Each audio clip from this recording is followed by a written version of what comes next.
Ravi de vous retrouver pour ce nouveau numéro de votre magazine Éco-Débat consacré à l'énergie en Afrique. L'actualité ouest-africaine est marquée par des révisions des coûts de l'électricité dans certains pays. En Côte d'Ivoire, le gouvernement vient de procéder à 2 augmentations successives en moins d'un an. La réalité du terrain, les tensions mondiales justifieraient ces augmentations, mais pour nombre d'observateurs avertis, ces mesures pouvaient être orientées autrement. L'augmentation de l'énergie en Afrique, qu'est-ce qu'il faut retenir? Comment comprendre ces mesures? Et surtout, comment est-ce qu'on peut y remédier? On en parle avec nos invités sur ce plateau. Marius Komoué, président du Conseil national des consommateurs de Côte d'Ivoire. Merci d'être encore avec nous pour ce numéro assez spécial. Merci à vous.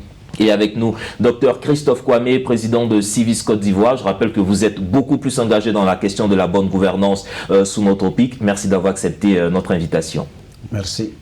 Alors, messieurs, on parle beaucoup d'augmentation, de hausse des coûts de l'électricité ces dernières années. On a vu le cas du Bénin, du Sénégal, de la Côte d'Ivoire, du Mali. Selon vous, est-ce que ces augmentations qu'on voit ci et là, c'était prévisible? Ah mais bien sûr. Nous sommes observateurs, justement. D'abord, je précise qu'en tant qu'organisation de défense et de protection des intérêts des consommateurs, nous avons créé un réseau sous-régional, un réseau, j'allais dire même régional, qui couvre toutes les organisations, tous les 15 États de la CEDEAO, plus la Mauritanie. Donc vous avez 16 États au sein de ce réseau dont j'assure le secrétariat général. Ce qui veut dire que je suis plutôt le secrétaire exécutif.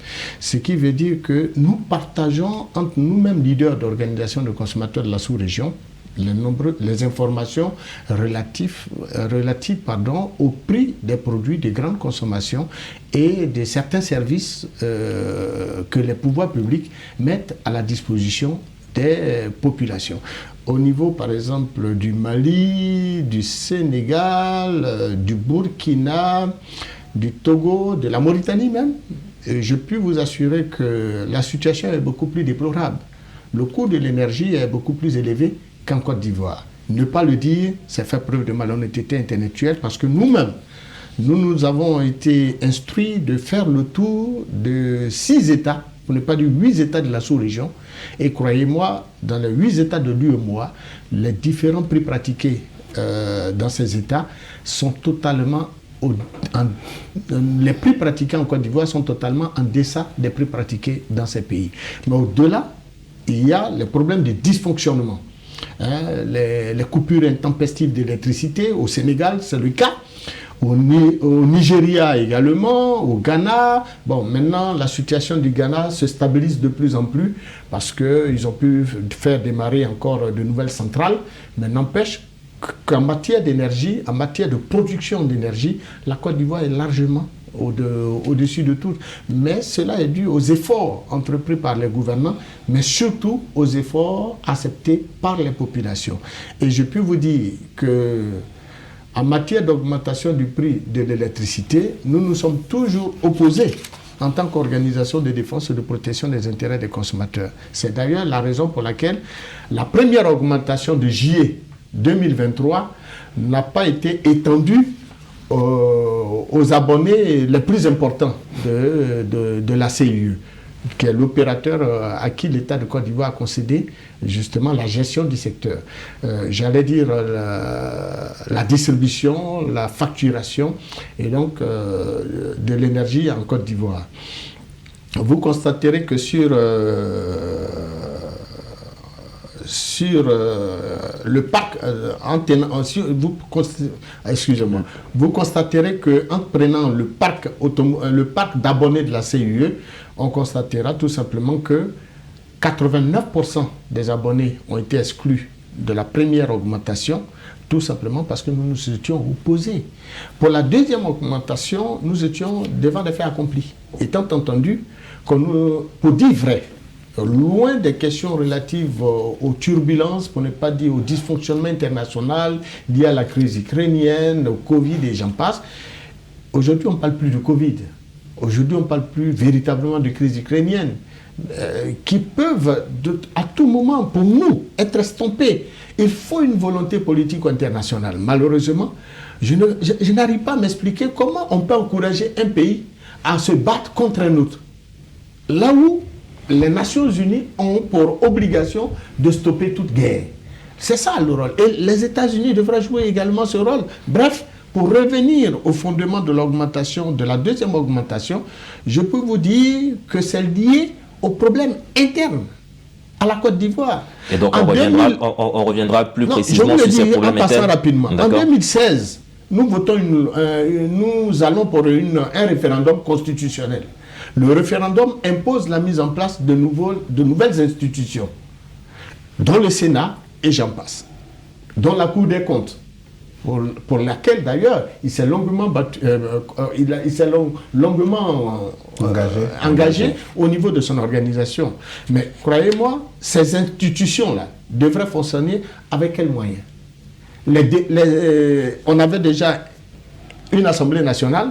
On est venu adjoindre à cette Assemblée nationale au travers donc de la Constitution un Sénat avec des sénateurs pléthoriques. Il fallait les payer, mais le Sénat même doit être doté de budget, de fonctionnement. Mais tout cela découlera d'où?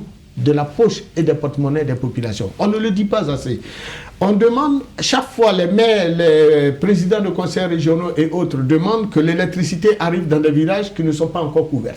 Et justement, là, ça sera l'objet de ma prochaine question, parce qu'on voit aussi qu'en Côte d'Ivoire, il y a un taux d'électrification qui est en train d'aller vraiment de manière croissante à 88%. Donc ça a aussi un impact. On va y revenir tout à l'heure avec vous. Mais monsieur docteur Christophe Kwame, quand on regarde un peu ces augmentations, on regarde le train de vie, excusez-moi, en termes des institutions publiques, on voit comment est-ce que l'électricité est gérée dans nos administrations. Vous passez ici et là, il y a encore de l'électricité dans des bâtiments à certaines heures, là où il y a des défaillances, il n'y a pas de réparation, tout le monde dit c'est l'État qui va le faire, c'est l'État qui va le faire. Est-ce que ces pertes-là, qui sont justifiées par le gouvernement pour dire il y a tel montant au niveau d'électricité, il faut pouvoir payer, donc on augmente toutes ces pertes-là?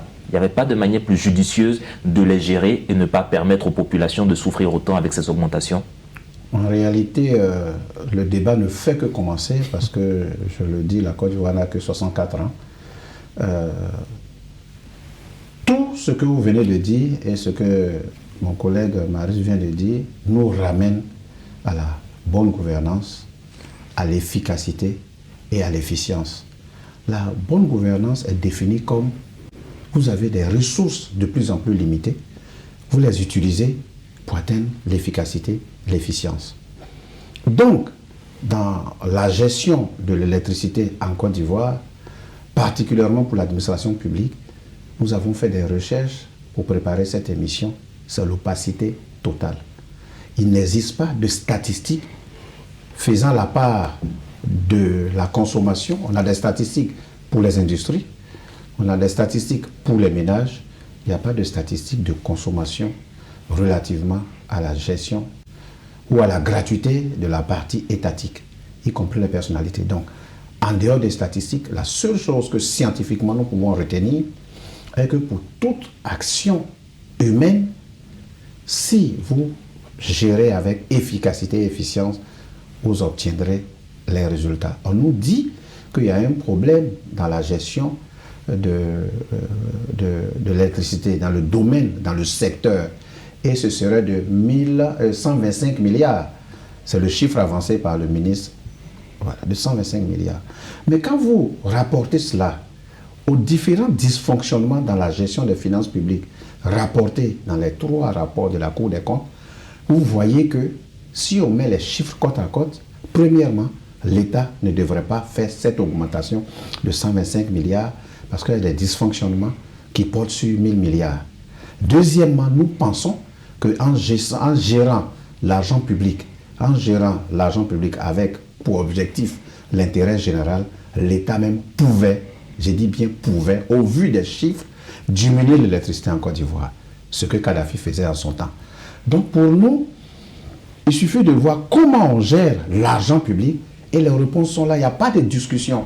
Je mets au défi le ministre de l'Énergie, je mets au défi le ministre du Budget et des Finances, je mets au défi le ministre du Plan, je mets au défi le Premier ministre de me rapporter sur la base de l'existant des rapports de gestion des finances publiques, si ce n'est pas possible, ce que je viens d'affirmer, c'est-à-dire que l'État au vu des ressources mobilisées, de l'argent public en Côte d'Ivoire, a les moyens, si tout est bien géré, in fine, d'aller même à diminuer l'énergie en Côte d'Ivoire. Ce n'est pas 125 milliards qui manquent à la Côte d'Ivoire qui va justifier l'augmentation de cette année.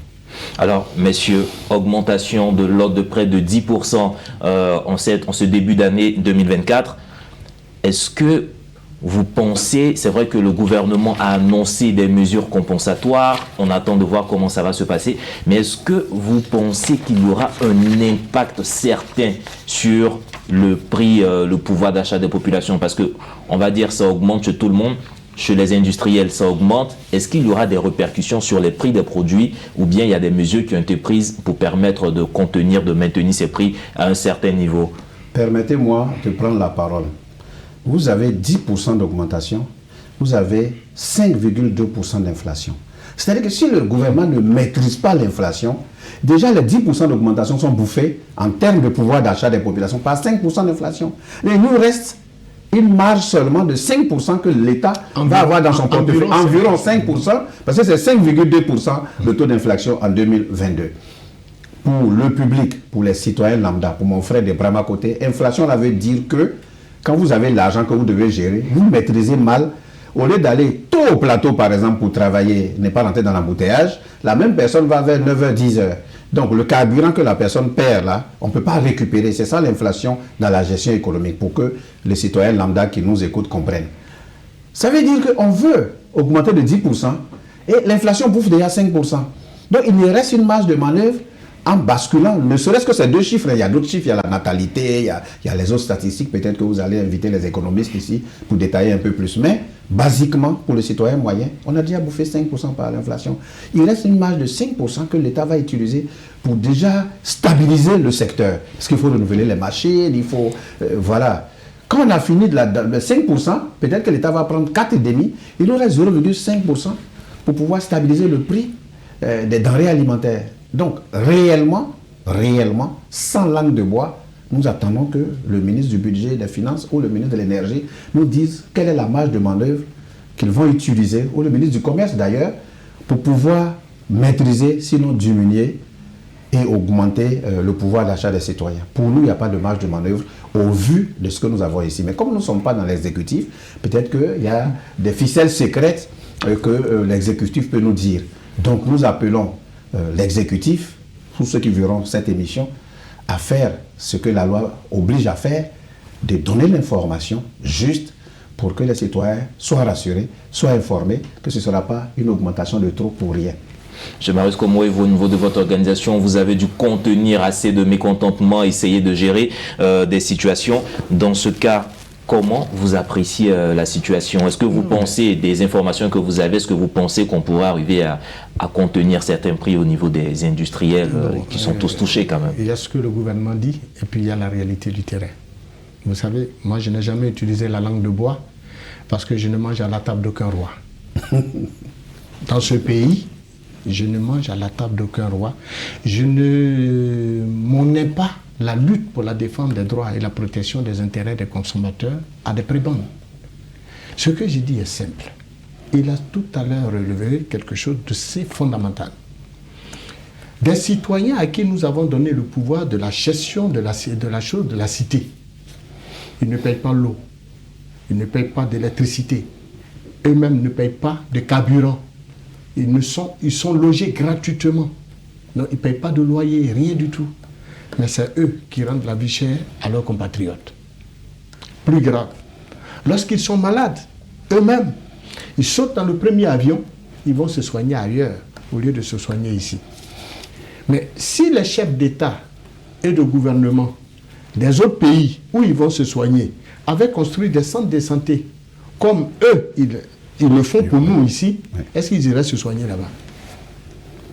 Qu'ils construisent des centres de santé dignes de ce nom, qu'ils les équipent, qu'ils donnent l'envie aux populations de rester chez elles, de se soigner chez nous, y compris eux-mêmes.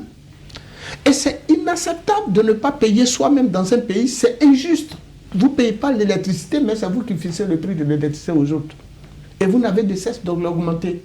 Pourtant, dans l'opposition, on nous disait qu'une fois venu au pouvoir, le coût de l'électricité allait baisser. Ça fait plus de 10 ans, mais le coût de l'électricité n'a point baissé.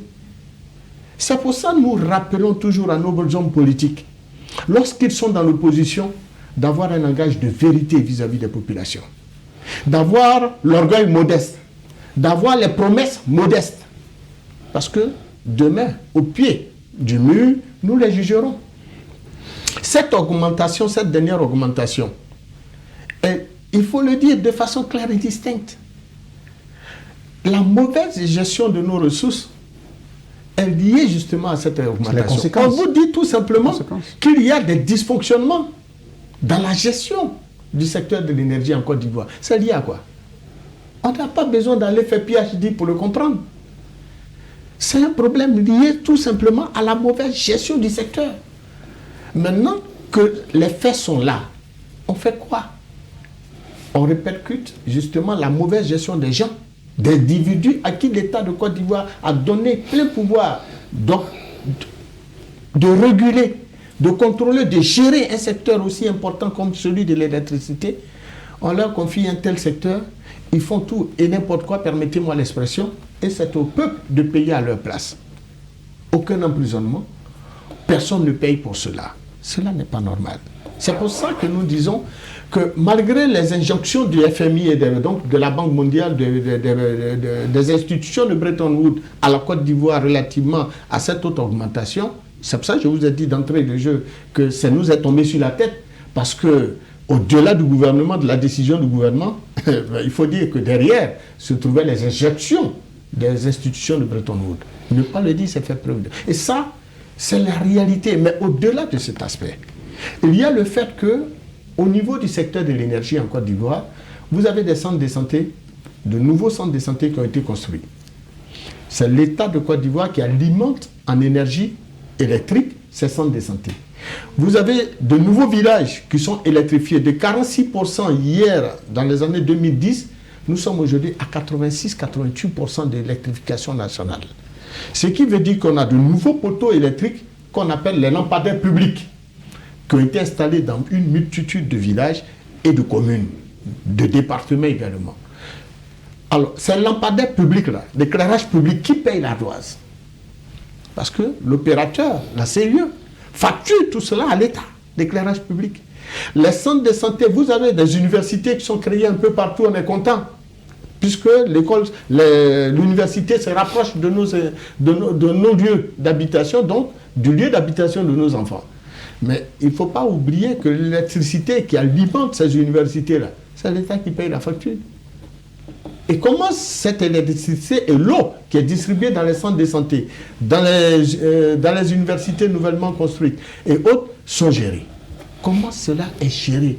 Comment les ministres dans leur domicile, les présidents d'institutions dans leur domicile, eux qui ne payent pas de factures d'eau et d'électricité, comment ils gèrent les ressources d'eau et d'électricité mises à leur disposition dans leur domicile?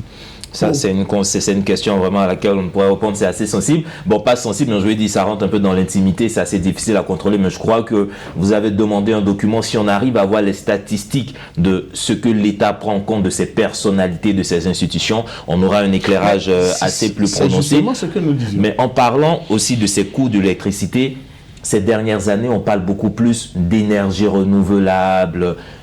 Est-ce que ces coûts de l'électricité, ce n'est pas un signal fort, en tout cas donné aux populations et aux autorités pour on va dire, pour s'engager résolument vers de nouvelles sources d'énergie? Avant même qu'il n'intervienne, je voudrais vous dire que l'État de Côte d'Ivoire lui-même s'est engagé à travers le ministère de l'Énergie à faire une tournée sous-régionale aux organisations de consommateurs pour nous permettre d'apprendre ou de voir ce qui se passe, de voir l'expérience d'ailleurs en matière d'énergie solaire ou de diversification de nos capacités de production énergétique. Nous sommes allés au Sénégal, tenez-vous bien, les lampadaires publics sont alimentés par l'énergie solaire. Au Mali, pareil. Même en Guinée-Conakry. Au Ghana, vous avez des bâtiments publics qui sont alimentés par l'énergie solaire. Ce qui réduit les charges de l'État. En Côte d'Ivoire, il n'y a aucune possibilité d'engager le pays sur la voie de l'énergie solaire. On nous en parle. On nous parle même d'une centrale. Si, ça a commencé un peu. On nous parle d'une centrale au nord. Mais on ne voit pas l'effectivité. Pourtant, le soleil, nous l'avons 24 heures, j'allais dire 365 jours. Permettez-moi rapidement, l'État a sorti le mot dysfonctionnement dans le secteur. Donc nous pensons que, à minima, s'il n'y a pas de sanctions, il serait intéressant de faire un audit amélioratif. Je dis bien un audit amélioratif. Bon, tu as suivi mon regard. Voilà, pas d'audit de sanctions, parce qu'on ne veut pas donner de sanctions, on n'est pas encore au niveau. On fait un audit du secteur, on voit les points améliorés, on le rend public pour mettre la pression sur ceux qui gèrent au quotidien, et puis on améliore et on avance. Donc nous, on réclame déjà un audit. Deuxièmement, toutes les institutions de Bretton Woods qui demandent, selon ce que j'ai entendu à l'État, tous les pays du monde, les 194 pays, rendent, je dirais, leur copie de gestion à ces institutions avec lesquelles nous prenons de l'argent et des projets comme la Banque mondiale pour développer notre pays. Donc quand vous rendez une copie, et ils regardent les différents points de possibilité de pouvoir gagner de l'argent secteur par secteur. Juin 2023, le FMI a produit pour l'État de Côte d'Ivoire un rapport lui demandant de faire la réforme fiscale dont j'ai parlé tout à l'heure pour équilibrer les entrées fiscales. L'État ne l'a pas fait. Dans le rapport, même le FMI dit que cette réforme-là est une réforme impopulaire. Mais si l'État ne le fait pas, il aura ses déficits. L'État ne l'a toujours pas fait. Pour l'électricité, l'État l'a fait. Donc, je veux dire que l'État a une marge de manœuvre, soit dans la bonne gestion, donc on ne vous met pas la pression dans votre banque, soit de faire les réformes aussi, qui sont impopulaires politiquement parlant, mais et on aboutit à la qualité de vie des citoyens. La Côte d'Ivoire, je reviens maintenant à la diversification, la Côte d'Ivoire a 2000 heures, j'ai dit bien 2000 heures par an de soleil. Statistiques disponibles pour tout le monde. L'État devait faire le choix du soleil. Ce n'est pas un débat. C'est une question de survie par rapport aux moyens que nous avons. Parce qu'actuellement, il y a le dérèglement climatique dont on n'a pas parlé suffisamment. Les rivières s'assèchent. Il y a la pluie, on a déplacé la canne en janvier pour ne pas qu'il y ait la pluie nous a suivis. Donc, il n'y a pas de possibilité, mais il y a un début. Il y a un village à 2 pas d'ici qui s'appelle Dibikro. Janvier 2023, le projet a abouti. Tout le village, qui a 1500 âmes, 1500 habitants, est à l'énergie solaire. Et à côté, ils ont distribué même avec 3 autres villages, et chaque villageois paye 2000 francs par mois. Donc, allez voir Dibikro, nous, société civile, essayons d'épandre, parce que c'est un projet de l'Union européenne. Et répercuter. Voilà, répercuter dans toute la Côte d'Ivoire. Donc, pour nous, il y a des solutions qui déjà se profilent à l'horizon. Est-ce que la volonté existe? Non, mais nous, on va créer la volonté politique. C'est notre travail. Il faut qu'on fasse l'effort de convaincre le gouvernement. Mais c'est plutôt vous. C'est plutôt vous, les consommateurs. Vous devez prendre ce plaidoyer-là sur votre épaule et aller voir les autorités, parce que vous travaillez déjà avec la NARE, je crois, vous travaillez avec toutes les institutions de régulation. Malheureusement, donc je vous laisse. Donc, pas la NARE, je vous laisse ce travail-là. Nous, on va rester dans la gouvernance. Alors, justement, monsieur, je voulais revenir. C'est vrai qu'on a vu, par exemple, sur le cas du carburant, l'État subventionnait à un certain niveau. Ces derniers temps, l'État a réduit en griffe ses subventions. Est-ce qu'au niveau de l'électricité, parce que là, c'est une augmentation pour le moment, il y a les facteurs climatiques et autres, on ne sait pas comment la situation va perdurer en Ukraine. Est-ce qu'au fil du temps, on ne va pas s'attendre à une 3e, une 4e augmentation? Est-ce que ce n'est pas mieux que dès maintenant, l'État prenne ses responsabilités, on aille vers ces mesures du solaire dont vous dites, et surtout maintenir une certaine subvention pour ne pas que les populations crient un peu trop fort? Le mal, c'est la protection d'intérêts étrangers. On ne le dit pas souvent assez. On était avec notre ESCI, on nous a dit on a mal géré. On était en cessation même de paiement. On a créé la CEU. On a mauvaise gestion toujours. Donc ce que vous dites, en fait, on revient au problème de la bonne gouvernance dans la gestion des finances publiques. Tout simplement. Moi, je pense que votre question a 2 grandes réponses. Exactement. Première réponse, c'est ce qu'il vient de dire. Il faut que dans tous les secteurs de la Côte d'Ivoire, les 29 millions d'habitants de citoyens s'intéressent à la gestion de leur argent pour qu'ils aient une belle vie, pour qu'ils aient un pouvoir d'achat. Être citoyen, c'est un boulot à plein temps. Si on refuse, moi je donne tous mes biens à Marius Komwe, mon frère, et puis je dis, gère, moi je vais m'amuser. Aucun droit de regard. Aucun droit de regard. Même s'il est pasteur ou prêtre, je ne suis pas sûr. Voilà. Donc, le problème, la question que vous avez posée est une excellente question. C'est fondamental. C'est la question fondamentale à laquelle nous tous ici autour de cette table nous devons répondre et tous les citoyens doivent répondre. Qu'est-ce qu'ils attendent de leur pays? Est-ce qu'ils veulent que le pays change avec eux, pour eux ou bien sans eux? Si le citoyen lambda répond, on a les réponses. Parce que le gouvernement, dans tout ce qu'il fait, a déjà fait peut-être ce qui était impossible. Le possible est en cours avec toutes ces réformes juridiques et institutionnelles qui donnent du pouvoir de regard aux citoyens, de contrôler les institutions et tout, parce que le législateur qui a inventé ces lois sait que le président, le vice-président, le premier ministre et les ministres ne peuvent pas tout faire. C'est pour cela que ces nouvelles lois de gestion des finances publiques donnent autant de pouvoir aux citoyens. Maintenant, si le citoyen qui est dans la troisième tranche des 30 ans ne veut pas prendre son rôle au sérieux, on reviendra toujours autour de cette table et trouver les solutions. Donc pour nous, 1960, 1990, c'était l'État-providence, l'État-nation, un seul parti politique au pouvoir. 90, 2000, 30 ans encore, multipartisme, on a vu les limites. Les 30 autres années, c'est les citoyens qui doivent se réveiller, faire ce qu'on appelle chez nous l'engagement civique. Faire comme M. Komwe qui depuis 20 ans se bat seul et ses organisations. Et on le regarde de loin. Je ne vais même pas parler de Il y en a même qui nous critiquent. Voilà, qui nous critiquent. Donc pour nous, la réponse à votre question, c'est l'engagement civique. La participation des citoyens à la vie publique en faisant l'effort de réclamer, c'est un gros mot, la redevabilité, mais en faisant l'effort de demander aux dirigeants, à chacun qui a une petite parcelle de gestion des finances publiques, de la rendre transparente, selon la loi, hein, pas selon Kwame Christophe. Les lois le demandent, il faut qu'on rende transparent ce qu'on a comme petite parcelle de pouvoir.